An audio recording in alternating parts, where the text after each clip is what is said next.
నా ముందరనున్న మందలు నడవగలిగిన కొలదిని, ఈ పిల్లలు నడవగలిగిన కొలదిని వాటిని మెల్లగా నడిపించుకుని వచ్చెదను. ఆదికాండము 33:14. మందల గురించి, పిల్లల గురించి యాకోబుకు ఎంత శ్రద్ధ, ఎంత అపేక్ష! వాటి క్షేమాన్ని గురించిన అతని శ్రద్ధను మనకి తెలిసేలా ఎంత చక్కగా రాయబడినాయి ఈ మాటలు. ఒక్కరోజు కూడా వాటిని వడిగా తోలుకుపోవడానికి అతనికి మనసొప్పడం లేదు. బలవంతుడైన ఏశావు వెళ్ళినంత వేగంగా తన మందల్ని తోలడం ఇష్టం లేదు. ఆ మంద ఎంత వేగంగా వెళ్ళగలదో అంతకంటే ఎక్కువ వడిగా తోలకూడదు. ఒక రోజులో అవి ఎంత దూరం ప్రయాణం చేయగలవో అతనికి తెలుసు.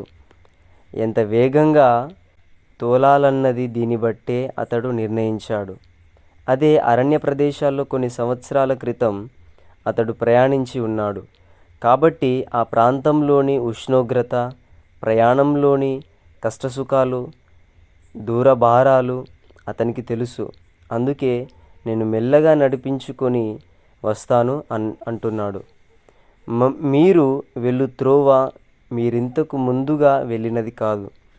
ఇంతకు ముందు మనం ఈ దారిలో వెళ్ళలేదు, కానీ మన ప్రభువైన యేసు వెళ్ళాడు.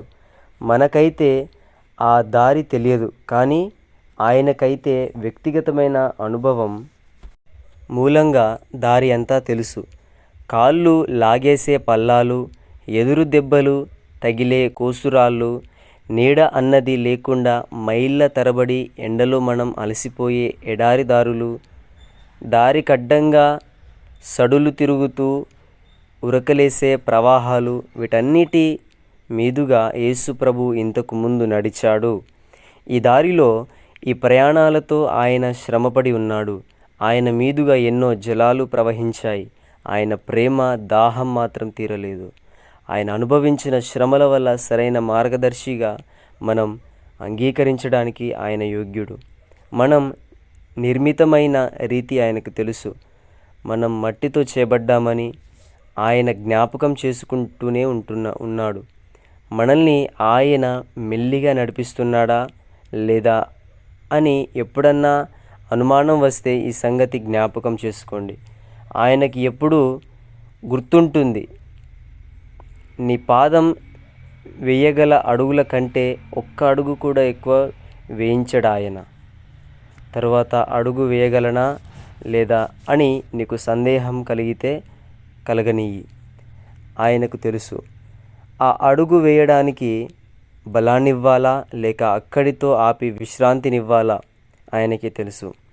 లేబచ్చిక మైదానాల్లో నా ప్రభువు నడిపిస్తాడు.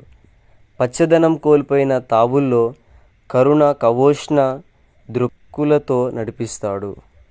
Praise lord.